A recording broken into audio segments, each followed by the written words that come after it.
100分生活圈。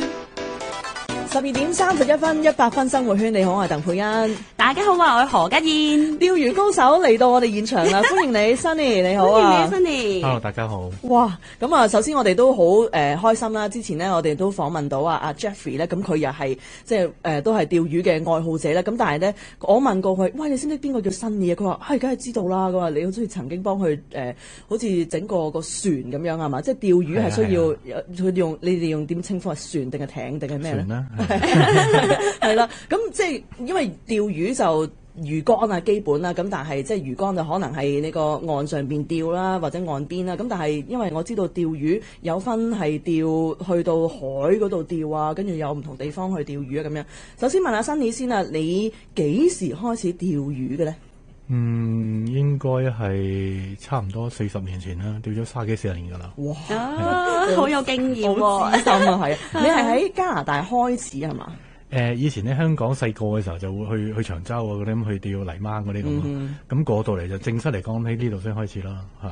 喺呢度係，如果我即係如果想像你40-30年前咁樣，都係你讀緊書嘅時候啦。讀緊書嘅時候。咁你哋嗰陣時即係我同一班 friend 咁樣出去玩啊咁樣，咁你哋嗰陣時去邊度釣魚咧？喺呢度 high school 嘅時候，我記得有次係，即係我哋會好癲，有時我記得同朋友咁諗起想去咁就去噶啦，就揸車去噶啦嗰陣時。咁啊去北邊咯，去 Lake Simcoe 啊嗰啲咁咯。試過有次係直頭冬天嘅時候，我哋忍唔住好想去一齊去，去到嘅時候啲冰都未融，最後我哋都冇得釣，都有嘅，好細個嘅時候。因為其實冬天應該係有冰魚咁樣噶嘛，即係有分開。4月嘅時候，3、4月我應該融咗未，咁都走去睇下㗎。係啊，細個嘅時候。咦，咁我想問釣魚即係又話釣夏天嘅魚啦，所謂其他other seasons 嘅魚啦，咁就釣冰魚。你哋會唔會分話其實兩樣你都擅長定係咩嘅咧？會㗎，冬天譬如啱啱今年嘅時候，我哋會去釣冰魚，會去北邊啦，會去 Nipissing，甚至會過埋夜㗎。咁就未必個個會過夜，但我哋就覺得過夜嘅時候就特別唔同，因為喺冰上面過夜特別啦，同埋最主要嘅係咁你就可以同魚嘅接觸有24小時。咁你到時可以試唔同嘅脷咧，你就更加試到佢嗰種特性啊，或者係你會發覺有啲人同你講，喂，朝早多啲跛，或者黃昏多啲跛，咁你試過一次咁嘅時候咧，你就會更加了解咗，係某啲時間真係特別多啲咬口，而佢又會個特性唔同，咁就好似做實驗咁咯，咁就有一種唔同嘅玩法咯。嗱咁講翻即係基本啦，即係有啲人咧，即係一去到即係可能即係我哋一般認為啦，即係你去釣魚嘅就係你一去到，然之後你抌支魚竿落去，然之後就由得佢喺度即係漂浮，然之後有魚就戳咁樣。有啲人等足成日咧係一條魚都冇，咁但係有啲人就放落去冇幾耐咧就會有魚咬噶咯，就會釣到魚噶咯。咁你覺得點解咧？即係高手啊同新手嘅分別係咪咁樣意思咧？或者去用另外一種角度去解釋啦呢個問題。咁譬如話，好多時候我哋開頭開始嘅就梗係去個湖邊，或者問朋友邊度可以去釣啊，咁去嗰度釣。咁通常佢哋講嘅地方都會有魚嘅。咁但係有時嗰啲地方咁啊，睇下嗰啲人嗰個地方係多唔多人釣啦，會唔會已經俾人釣咗啦？同埋佢容唔容易釣咯？因為其實好多時候係好講嗰個位置嘅，即係話如果嗰個位置有魚咧，以前釣過魚嘅咧，其實好多時候同一個天氣或者同一個嘅氣候、同一個嘅季節時間，嗰度同樣都會有嘅。因為佢哋去嗰度其實好多時候都係揾食。通常魚去某個地方，一係食嘢，一係就係產卵。多數都係呢兩樣嘢，或者係休息太曬得滯。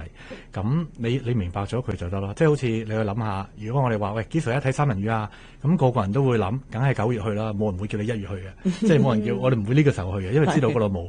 咁其實嗰個世界嘅創造，嗰啲動物嘅創造，魚嘅創造好神奇，就係你會知道佢每樣魚都有一種嘅特性，都有嗰個季節性咯。咁你明白咗之後，每種魚都係唔同嘅。咁你知道咗佢嘅生態咧，咁其實你去翻嗰啲位咧，佢哋都會喺嗰度咯。咁即係其實我只要定時定候，跟住然之後去翻同一個位置釣嘅，咁嗰個機率就應該會好高㗎喎。咁如果假如譬如俾你啦，你去到一個你未去過嘅湖啦，咁你又會點樣去揀邊度有魚咁樣咧？通常我去釣魚咧，好多時候，譬如啲朋友約我釣魚，我都會問你想去邊啊？或者佢同佢哋都話，喂，不如你帶我，你想去邊啊？咁我去帶邊咧？我就比較古靈精怪啲嘅，我就好多時候會同佢講，我中意去啲我都未去過嘅湖嘅。咁我就會，但係咁我可以同大家分享下我嗰個嘅 research 或者嗰個點樣去揀湖啦。嗱，有好多嘅你一會睇風向啦。咁第二就會去我哋手機可以 download 啲 app，譬如 Navionics 嗰啲咧，可以開個湖，已經睇到晒個湖嘅深度，嗰個湖嗰個嘅 structure 係點樣，邊度係深水，邊度淺水，有幾多個度，會唔會係泥底、沙灘嗰個嘅情況。跟住另外亦都可以上網喎，上網方面去 Fish Online 可以去 check 到嗰啲以後呢個湖有啲咩嘅魚，啲人釣嗰啲咩魚，有啲咩嘅種類，甚至政府咩年份放過幾多千條嘅魚落去嗰度係咩嘅品種。咁其實當你去做呢啲研究嘅時候咧，你會知道咗大概每一個湖其實已經估到佢有冇魚㗎啦。因為佢哋會做 research 嘅，咁你會知道，同埋你睇翻個魚種嘅時候，如果佢放啲 lake trout 落去嗰湖嘅時候，你就知道嗰湖即係話好深水㗎啦。咁你想釣大口咧，多數嗰度就冇㗎啦，即係少啲㗎。因為嗰個唔係一定冇，但係會少咗，因為佢嗰個每種魚嗰個特性唔同，係啊，咁會係咁樣去揾咯，我哋。同埋嗰啲魚佢哋夾唔夾嘅？即係我相信一個湖裏邊佢哋有幾種唔同嘅魚㗎嘛，會唔會咧？會㗎，其實即係譬如你啲湖夠大，譬如 Lake Simcoe 咁，乜嘢魚都有㗎，即係佢 trout 又有，巴士又有，蛙都有，就少啲，花鯽又有，咁即係個個湖都唔同嘅。咁你會，但係係有唔同啦。即係譬如我哋釣魚好多時候，我哋會揀咗今日想釣咩魚，咁啊去揾翻個乜嘢嘅湖去配合去釣嗰啲湖咯。因為譬如話你去西邊、北邊嘅，多數都係石嘅，多數係島嘅。咁咪少啲草咯，咁少啲草就會少咗釣大口咯，即係冇可能冇咁多大口，會有，但係唔係冇咁集中啦。譬如你去 Peterborough 嗰邊嘅冚唪唥都係草多嘅，咁你釣大口機會就會多啲咯。嗱，咁一般我哋即係我哋認知咧，即係覺得啦，即係有水咧就會有魚噶啦。咁我哋安省啦，即係其實周圍都係嗰啲湖啊、溪啊、河啊嗰啲。咁其實係咪一般你去到嗰啲地方都可以釣魚嘅咧？即係有冇話其實邊個湖或者邊條溪嗰啲係唔應該喺嗰度釣㗎？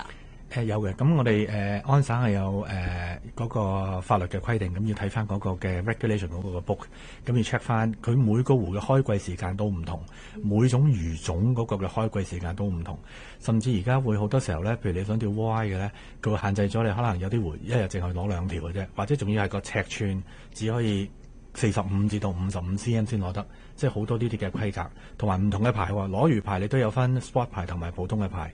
sport 牌嘅如果講巴士嚟講，可能6條，普通嘅牌可能得2條，咁你都要 check 咯。Sports 嘅意思即係可能比較叫咩高級啲咁樣啊？佢收你多啲錢咯，嗰個魚牌。咁有兩種，即係多人，如果你成日釣，咁多數我哋嘅人就會買 sport 咯。有啲朋友跟你去1-2次，可能都唔去，咁佢咪買個普通 conservative 嘅 license 就 OK 啦。OK， 即係休閒用或者你真係釣得多嘅，就兩種個分別咁樣。不如咁樣，我哋而家暫時休息一陣啦。我哋轉頭咧，亦都可以問下 Sunny 啦，有啲乜嘢嘅技巧啦，或者如果我哋新手嘅，或者如果係你比較資深少少嘅，有啲乜嘢 do's and don'ts，我哋了解多啲啦。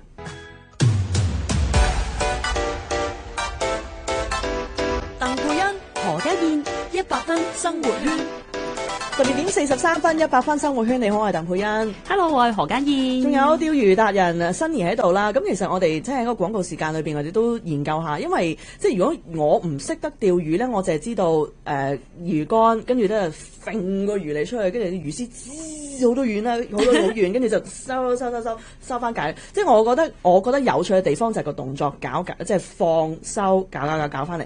但係如果即係問一個釣魚嘅人，其實呢個動作係咩意義咧？即係當你要決定要揈個魚竿出去，個魚脷跌咗落水，跟住之後收翻嚟，其實呢個動作係咩意義咧？嗱，咁我諗有分真脷同假脷啦。真脷咧，如果你勾條面攞落去，你掉個位靚，你擺喺度等佢，咁啲魚就埋嚟食噶啦。咁如果你講假脷咧，咁個動作咧就好大分別啦。因為個假脷咧，其實你好清楚知道咧，你係想做到一個情況，佢會想食你。譬如話我俾兩個方案大家諗下啦。第一個方案就係喺一個黑房裏邊。嗱，你諗下我哋如果入去一間黑房，一入去嘅時候係咪咩都睇唔到啊？睇唔到嘢。但我入咗黑房，坐咗個角落頭嘅時候，望翻出嚟，如果出邊有個 hallway，你見到啲人行嚟行去，係咪好清楚啊？咁你諗下，如果一條有經驗嘅魚，大嘅魚，即係佢都住咗10幾20年啦，係咪有經驗？佢用最有效嘅方法去食啲魚仔，佢咪會揾一啲咁嘅地方咯。佢會揾一啲地方黑黑暗暗，佢匿埋咗入去，跟住就望住啲魚仔喺出邊游來游去游嚟去。一個唔小心有條魚仔入咗埋嗰個黑房嘅黑嘅地方，乜都睇唔到嘅時候，咁佢咪即刻出去食佢咯。但係佢唔會等好耐嘅，因為等得耐嘅時候，條魚睇到佢會走噶啦嘛。所以佢一入去個黑房嘅時候，佢就會 within 3秒度咧，佢即刻食佢嘅啦。嗱，咁你有咗呢種嘅思維之後咧，咁其實我哋用個假脷咧，我哋可以用唔同嘅假脷去揾一啲咁嘅位，類似咁嘅方向。咁係咪次次都有？唔係，但係一個湖可能有10個、20個、30個呢啲位你揾到嘅。咁每次你去翻每次去翻嗰啲嘅位，其實都點都有幾條嘅。因為佢哋嘅諗嘢係咁啊嘛，你明白咗佢啦嘛。咁有時釣魚就變咗你，當你將佢變咗咁樣諗嘢嘅時候咧，就唔係一定係用運咯，就可以配搭咗你每次個經歷啦。咁譬如話俾第二個個案你諗啦。譬如話，我記得有次好得意嘅呢個個案咧，我都係我女學翻嚟嘅。咁有次咧，我識 Covid 嘅時候，同佢去 Simcoe 泊咗隻船落去游水。咁佢突然之間佢捉咗條魚仔上嚟，條 minnow 上嚟，幫我捉條 minnow。我話：哇！你游水點可以徒手捉咗條 minnow 啊？咁佢解釋俾我聽佢點捉喎。咁我都喺度學到。咁佢就話，當佢游水落去潛去水底嘅時候咧，佢見到啲魚仔咧係棟篤咗45度喺個底度啄下喺度食緊嘢嘅。跟住然之後佢去捉佢咧，佢話啲魚仔係唔會喐㗎。咁所以佢咁樣捉到佢。平時喺沙灘度追住條魚會走噶嘛，捉唔到佢噶嘛。咁我就真係好，咁我就明白咗，我先明白咗，原來嗰啲魚仔 minnow 去喺個底度食緊嘢嘅時候，佢會動起咗，跟住咧你係喺後邊捉佢，佢都唔知嘅。咁其實你諗下啲大魚食嘢，咪就係會揾緊呢啲魚嚟食咯。係嘛？因為佢哋係唔會喐啊嘛，佢唔會走去追啲魚食啊嘛，咁所以佢就會咁樣去捉佢咯。咁我哋咪會諗有啲咩利，又會類似做到啲好似咁樣嘅樣，而變咗咧，我原來掉落去，好似你咁想講，拋咗落個水度之後，係咪要好快咁搞？唔一定，因為其實我腦海就話，我想扮見一條嗰啲嘅minnow，嗰啲嘅魚仔喺地下度等緊佢嚟食。如果附近有魚嘅咧，佢肚餓，咁佢經過，佢都會食咗我咯。咁其實你係每一次揈假你嘅時候，你都係其實已經有一個古仔係想去創造，去引佢嚟食你咯。即係其實你都要係幻想定諗定，即係你係釣咩魚，然之後用咩架嚟嘅喎。因為其實我哋普通去到嗰啲魚鋪啦，即係見到有好多唔同類型嘅架嚟㗎嘛，即係有蚯蚓啊，有魚仔啊，亦都有即係生同即係唔喐嗰啲啦，即係死嗰啲啦，係咯。咁即係所以喺揀餌嗰方面，其實都要好有技巧嘅喎。即係你係咪要先去諗定自己預備要去釣咩魚啦，然之後先去選擇帶咩架嚟咧？通常我都係㗎，我已經知道咗係個心目中係想去釣咩魚，或者有時去個湖唔知嘅時候，咁咪執多幾樣嘢去，咁可以 cover 咗好多嘢咯。譬如上個禮拜嘅，我諗住想去釣大口嘅，咁我會帶啲青蛙去咯。咁去釣青蛙嘅時候，咁我會揾翻啲淺水啲，揾啲荷葉，咁去試咯。咁咪好彩又釣到咯。哇！咁你有咗個理論，知道即係你腦裏邊幻想嗰個技巧，就係嗰個魚餌，好似頭先講嗰個 minnow 同埋嗰個大魚咁樣，你可以做到嗰個假餌好似45度角咁樣。咁你都要多，即係你真係要實行去試，你可唔可以做到㗎喎？係嘛？即係掟咗個魚竿落去。係啊，咁你可以淺水啲嘅時候，你可以試到。OK。甚至你都會去揀餌嘅時候，你會揀啲有啲乜嘢嘅鈎。係會可以幫你做到呢一種嘅效應咯。係，因為我自己曾經都試過啦，即係我見到隔離嗰個，你用呢條假餌，你釣到喎，咁我又跟佢用呢條脷咁樣咯，咁然之後我就用我自己嘅方法勾嘅，咁但係我就釣唔到嘅，跟住然之後佢就話俾我聽，如果你要用呢條脷，你係一定要將嗰個勾咧係埋喺嗰條蟲入邊，咁然之後佢幫我去換咗嗰個即係嗰個勾嗰個方法之後咧，咁我就不斷釣到魚咯。係啊，有時就係嗰少少嘅，有時就係嗰少少嘅，就係嗰少少嘅分別。OK，嗱，我哋解決咗，即係多謝 Sunny 幫我哋釐清咗嗰個嘅即係動作嘅意義啦。咁啊，即係完成咗新手嘅呢一部分。咁如果係一啲比較即係經驗多少少嘅，咁例如有啲咩需要注意咧？因為你講緊魚，佢哋有生活嘅習性，有區域咁樣啦，係咪真係掟嗰個魚餌落去差少少就係釣唔到嘅咧？如果你講又唔係一定，但係我會發覺，如果你睇下你釣緊啲乜嘢嘅魚咧，譬如話，如果你釣緊一啲好密草，中間有個窿嘅，咁甚至可能有啲中間個窿係好細，你要打穿啲草嘅，咁嗰啲你就會好準咯。因為如果你係咁上邊白零白爛嘅時候咧，咁你嚇咗啲魚咧，有時佢可能就會會壓略咗嘅，有啲即係我覺得都有影響。有時可能個摩打我行大力啲咧，行到埋去咧，佢都會嚇走咗嘅。因為你記住，你想揾條魚。佢10幾20年都冇俾人釣咗食咗，咁佢一定係有佢嘅求生技巧。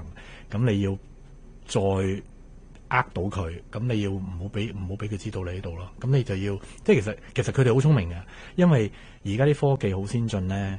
咁我哋有啲雷達，直頭係如果你話唔喺草度嘅時候，直頭射落去咧，睇到佢游埋嚟，望住嚿脷，跟住走咗嘅。咁但係又好玩嘅，唔知嘅，但係我哋就會做 research 咯。我可能會到時候我見到咁嘅時候，我就會將啲線再整幼啲，再要透明度高啲，甚至有時我係擺條 minnow 落去，我試過用 minnow，佢都係游埋嚟睇完會走嘅，即係話我個勾太大，佢仲睇到我，因為啲水好清，譬如啲 Simcoe 咁會睇到好清。係啊，咁我會試嘅。譬如我去釣冰魚嘅時候，我24小時我去 Nicholson 過夜嘅，咁嗰個係好嘅時間，因為有一個冰屋對邊唔喐啦嘛，啲魚游埋嚟，咁真係會睇到佢，跟住喺度試唔同線啊，唔同嘢，直至到咦開始黃昏咯，即係啲古仔好地嘅。其實你聽過好多人話，喂，壁湖可以夜晚釣嘅 why？ 因為佢哋 why active 嘅，咁我就發覺最好嘅時間就係啱啱入黑嘅時候。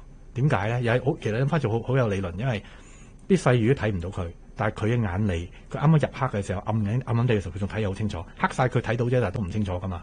咁我就發覺嗰個時候咧，我擺嚿咖喱落去咧，即下佢咧，啲大魚就埋嚟食嘅。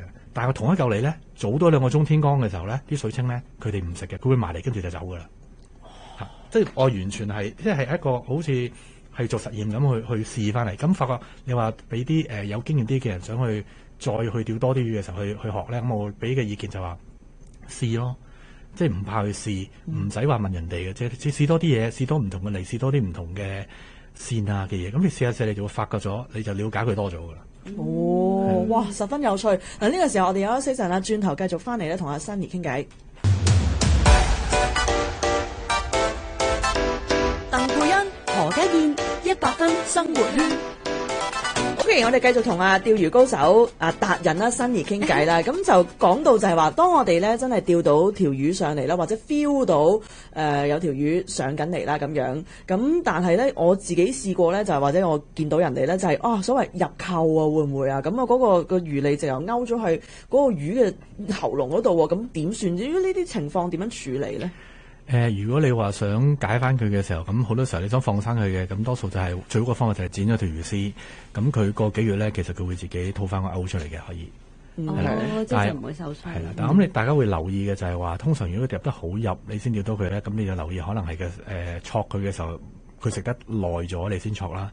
咁好多時候留意嘅就係你條線係咪粗得滯，或者條線已經舊咗啦？有啲魚絲你見過好似打咗圈咁，好似個彈弓咁咧。咁你要就知道，當啲線舊化咗嘅時候咧，佢唔係直嘅咧，咁條魚食你嘅時候，你係感覺唔到佢。咁所以咧就令到你會戳佢嘅時候會慢咗咯，就會令到佢吞咗佢哋先知道啦。咁就留意嗰啲需要去升級翻啦。即係用具方面最緊要就係個魚脷啦、個扣啦，跟住同埋魚絲啦咁樣。即係魚絲其實你都頭先都有大概講，有幾幼、有幾透明係嘛，有幾粗咁樣。其實係俾咩？係咪釣唔同嘅魚需要咁樣唔同嘅分別嘅咧？有好大分別嘅。咁我發覺即係好多人有時同我講佢釣唔到喎，點解啊？人哋有釣到嘅喎。咁我發覺好多時候咧，佢哋嗰個需要留意嘅就係個魚絲嘅問題啦。因為你首先你要相信啲魚係真係聰明過你想象佢嘅，佢係睇到嘅。OK， 咁而就算條線粗啲咧，你諗下你掉一嚿咖喱落個水，粗啲同幼啲，嗰條線當你掉出去嘅時候，條線會跌落底噶嘛。咁嗰條線其實已經做咗好多嘅喺個水裏邊，佢哋會 feel 到有嘢喐嘅。因為佢哋係靠感覺到有嘢喐，佢先走埋去衝埋去噶嘛。咁佢哋聰明嘅魚已經知道佢啲嗰可能係假噶啦。咁所以有時咧，當你啲線其實越幼咧，越透明咧，係越多跛嘅。咁但係你個掙扎就會係當我成日斷線喎。咁所以你通常就係應該係你有跛，跟住成日斷，跟住你就加翻粗少少，直到去到一個位，同埋你支竿同你嗰個嘅脷配合到，唔再斷啦。咁嗰個就係一個最適合嘅 combo 啦。就唔係下用啲好粗嘅線，咁當然就運用於起啲唔係咁多草啦。如果唔係你多草嘅，一揈出嚟就扣住草，又掹唔甩，又斷線又要綁過，咁就嗰個配搭又唔同咗，你會用。嗱，咁頭先你提到啦，即係你安省都已經釣魚超過咗30年啦，即係30幾，即係唔計你喺香港啦，係啦，即係嗰呢段時間。咁其實你有即係會唔會覺得即係近年嗰啲魚嗰啲習性有冇即係改變咗咧？即係比如以前，即係你以前釣魚同而家釣魚咧，嗰啲魚嗰啲習性有冇咩分別㗎？有啊，我覺得佢哋聰明咗好多，係真係聰明咗。即係以前真係一抌落去佢就食嘅，而家有時要引佢唔食，甚至可能要轉嗰啲顏色，轉嗰啲唔同嘅款，轉啲佢未見過嘅脷咧，跟住佢先會食你咯。係啦，但係不過咁係咪條到係咁咧？又唔一定。你記住嗱，唔同嘅位置啦，即係你要圍住多倫多個零鐘頭嘅湖，真係好多人釣嘅 cottage 咗好多。咁嗰啲魚特別聰明啲嘅，真係。你肯願意花啲時間揸遠少少咧，咁嗰度啲魚咧係容易釣啲嘅。係啦，因為佢哋冇見過咁多人，冇見過咁多咖喱。咁佢就好多時候，即係你揾到佢嘅時候咧，你係容易啲釣多啲嘅，呢個係真嘅。同埋因為有時釣魚你係放翻條魚落去噶嘛，咁嗰啲被釣咗上嚟嗰啲魚，佢哋可能會同其他魚會溝通喎，因為啱啱俾人釣上嚟，嗰啲假你係咁樣嘅喎，即係如果我絕對相信有咁嘅可能，因為有 catch and release 嘅嘛，啲魚你會放翻落去嘛，必須，尤其啲 size 比較細啲嗰啲係咪？係，我都聽過有啲好叻嘅人同我分享過咧，佢哋都會有呢個嘅相信。咁就佢釣咗上嚟嘅時候咧，就算佢諗住放嘅咧，佢都會養住佢先，跟住釣完之後最後先放，因為你放嘅時候會影響到，係啦。咁我諗即係有時同一個位，我知道啲魚下邊嘅咧，咁我發覺我試過我釣到佢，就算我放翻佢，我都仍然釣到佢，但係你就唔會釣到好多，釣到幾條之後，跟住佢就會靜咗噶啦，就會靜咗就會唔食嘅啦。OK，嗱最後尾咧就係都想問下咧，就係如果我哋出去釣魚嘅時候，咁通常即係佢最理想幾多人數為好咧？如果係要揸艇出去嗰啲，揸艇出去咁你有時我自己一個都會去嘅，咁想試新嘢嘅時候，因為唔係個個會想同你一齊去試新嘢，咁有時兩個人咪開心啲咯，咁你多啲喎，唔使驚，即係睇你釣咩魚，譬如你釣。講緊譬如即係睇翻你想去釣嘅係咩魚咯，咁你有時3個開心啲啦，4個咧就開始逼啲噶啦，同埋你就要睇下佢哋個經驗係咪有經驗咯，係啊，因為你要控制好多嘅嘢，要配搭點樣去，佢哋揈啲咩嘢唔好勾到大家咯，最緊要安全第一。係啊，同埋即係傾即係去釣魚咧，我發現大家都要安靜，因為大家傾偈嘅聲浪都會影響到啲魚，有人喺上邊啊咁樣。嗱，今日我哋真係傾得非常之開心，亦都多謝 Sunny 咧，同我哋拆解咗啦，即係釣魚背後嘅一啲嘅理念啦咁樣。有機會再請 Sunny 上嚟再傾個偈啊！好多謝大家 ，Thank you，Thank you，Sunny。加拿大中文電台下晝1點 AM 1430加拿大中文電台新聞報道。